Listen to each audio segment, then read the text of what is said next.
Hey everybody, Mrs. Norris here. So today I'm going to show you the next lesson in our unit on Google Drawings. And this is lesson 6.2, a timeline of social media. In this activity, what you're going to be doing is illustrating a timeline using shapes and images. For many of you, this might be review. However, there are some tricks that you will probably learn in this activity that you can apply in the future to Google Drawings as well as Google Sheets that you might not have known beforehand. So just like in the last activity, I'm not going to read the overview or the new skills for you, but I just want to focus on what you're going to be naming your file, which is your first and last name and then colon lesson 6.2. And you're going to be submitting your work by downloading it as a PDF and submitting it in Canvas.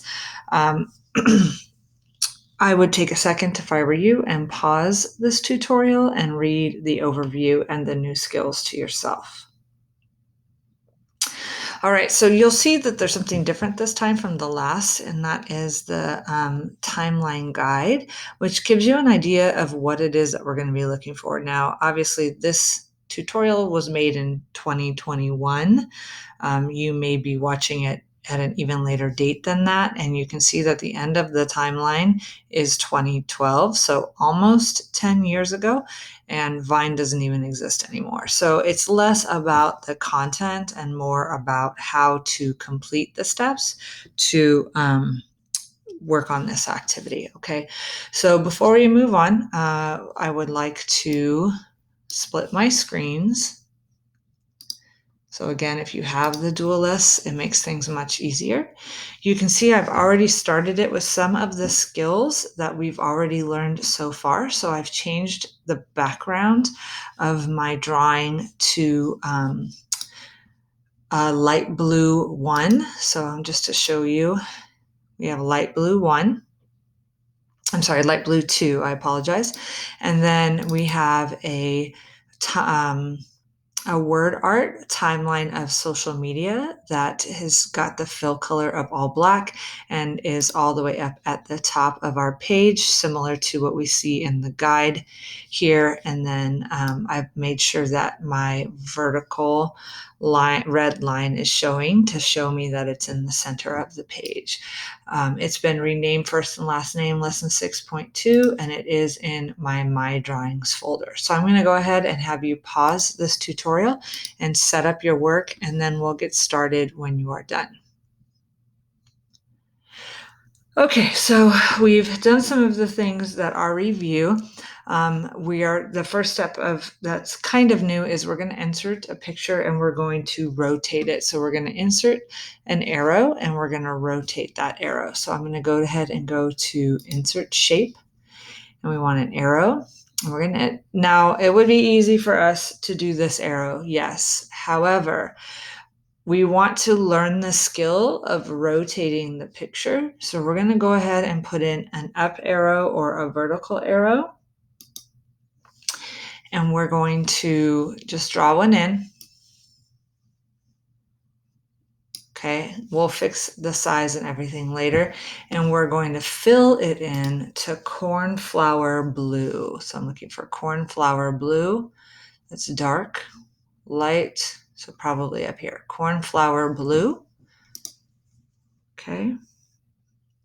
Now we want to rotate it 90 degrees, and that's what this little circle is up at the top. So these are for resizing the arrow itself. We have this to show how big or how small our the top of our arrow, the actual pointing part of the arrow is going to be. I'm going to put that back. And what we're going to be using right now is the rotation tool. So you can see that my cursor has turned into a plus sign. And then when I rotate it, numbers show what degree I've been rotating this picture. So right now it's at 74.5 degrees. And I want it to be at exactly 90 degrees. Okay. So now the next thing that we're going to do is we are going to resize the arrow so that it's about the same size as what we see in our picture here. So I'm going to go ahead and resize it to almost the edge, I'm using the edge of the circle to kind of show me where the edge of the arrow is going to be. And then I'm going to do the same thing on this side. So I'm going to use the edge of the arrow to show me where the edge of, the edge of the circle to show me where the edge of the arrow is going to be. Okay. Now, again, this is another, it might be easy for you to just want to put in these rectangles and resize them so that they fit perfectly. I'm going to show you a trick that you can use to arrange it so that you can't see it. So it doesn't really matter what size the rectangle is in terms of length, you can hide it behind your arrow. So what I'm going to do is I'm going to insert a rectangle and I'm going to refill it so that it's white. So I'm going to go to Insert Shape, Rectangle, okay, and I'm going to make it be about like this, okay. Currently it's a light blue, so I'm going to change it to white, okay.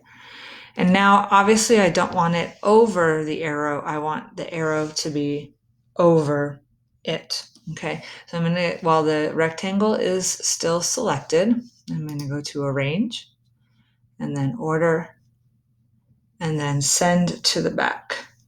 Okay, so now you can see that it's hidden by the arrow, which is exactly what I want it to be.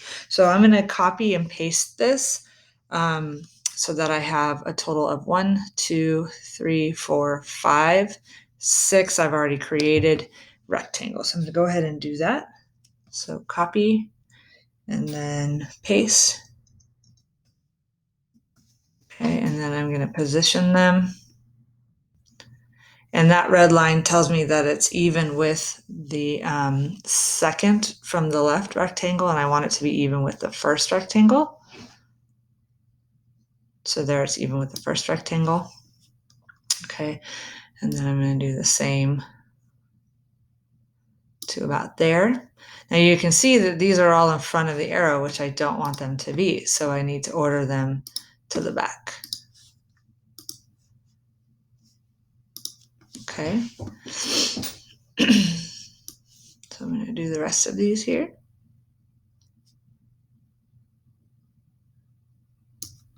Okay. Perfect.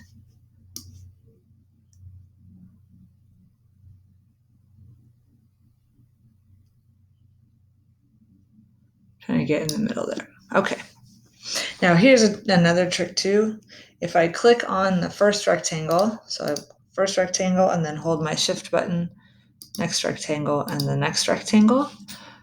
Let's see if this will work. Sometimes when I try to teach you a trick, it doesn't actually work. There you go. Now all 3 of them go to the back at the same time.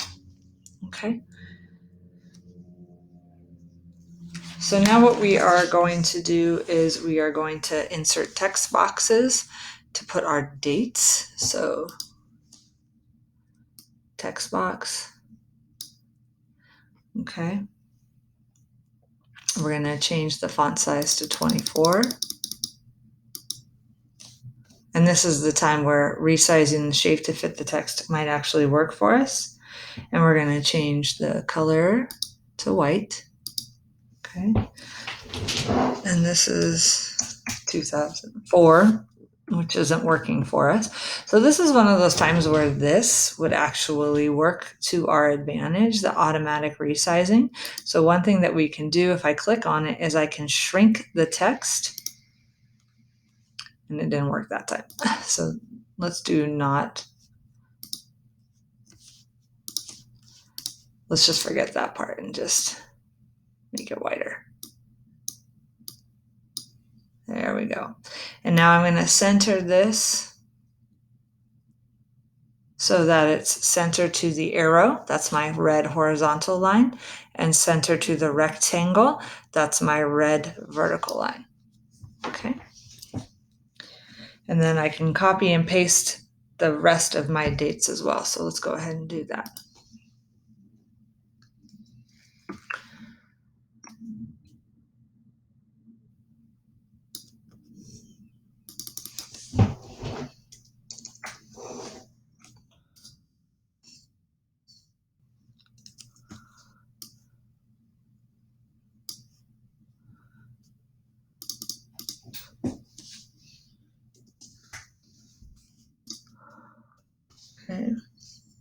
And then I'm going to do this for each of these here.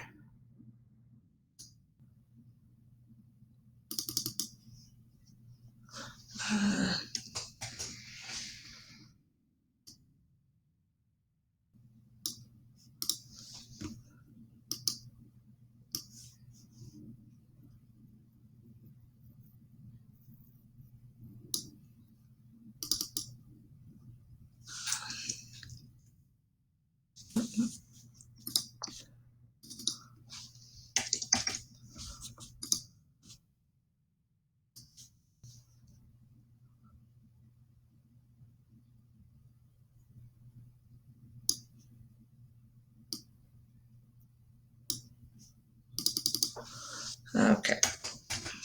Alrighty. So those are done.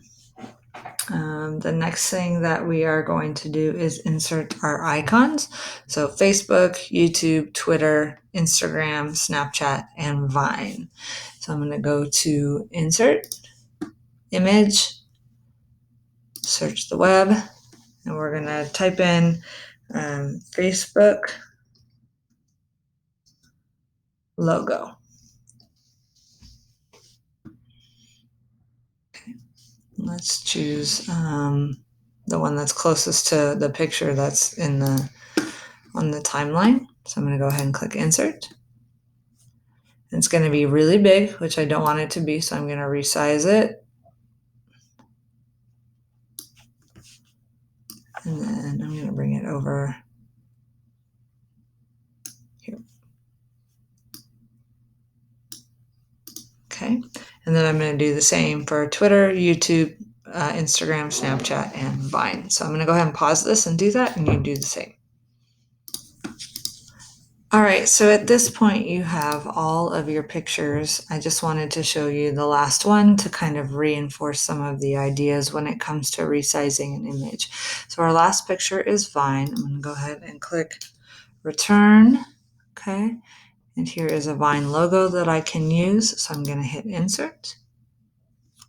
Now again, make sure that when you are resizing images, you resize them from the corner, and then use your guides to help you to make sure that your images are proportional, meaning they're even to each other. So you can see the blue guides there will kind of give you an idea if the size is similar to the other images that are on the page. So I'm going to go ahead and move this over. I'm also using my red lines, vertical and then horizontal, to even these the arrangement to make sure that they're arranged pretty evenly. So I'm going to go ahead and let go. Still pretty big proportionally to the others, so I'm going to resize it. Too small. There we go. So you can kind of very faintly see that under the Instagram picture, there's a horizontal line. That tells me that the Vine picture and the Instagram picture are about the same width. So if I let go, they're about the same. Okay. So now that we have all of our pictures on here, what we want to do is we want to vertically and we want to horizontally arrange the timeline. So what I'm going to do is there's a couple of different ways to do this. I can click and drag my mouse to select just the stuff that's on the timeline, not the title up at the top. So I want to select everything except for the title. Or I can click on a picture and then hold the Shift button and click on any of the other pictures on the screen if there are only certain objects that I want to have grouped together. But since I want the whole timeline grouped together, I'm going to use the method of just clicking and dragging my cursor so that it selects all of the pictures. You can see they all kind of have these faint blue lines around them. And now what I want to do is I want to group them together. Okay, so if I go to arrange, you see I have the option to group them. Now, if I change my mind later and I need to ungroup them for any reason, then I can ungroup. But that's grayed out right now because nothing is grouped together. So I'm going to go ahead and group them all together. So now they're one picture molded together. So if I were to click on the blue and then move anything they all move together. Okay, so I'm going to select that whole timeline picture, and then I'm going to go to Arrange, and I want to center on the page horizontally, and then I want to arrange and center on the page vertically. Okay, so now it's perfectly centered in the center of the page itself. All right, so that is actually all of the new skills. We rotated an object, we resized an object, we ordered an object, meaning we put these rectangles behind in the back. We inserted an image, we resized that image using the corners. That's another thing too, when you group objects together, if you resize them, they all resize together. Okay, I'm gonna go ahead and undo that. We again grouped objects together and then we centered them on the page. So now we're ready to download this as a PDF. So File, Download, PDF, and then we can submit this into Canvas.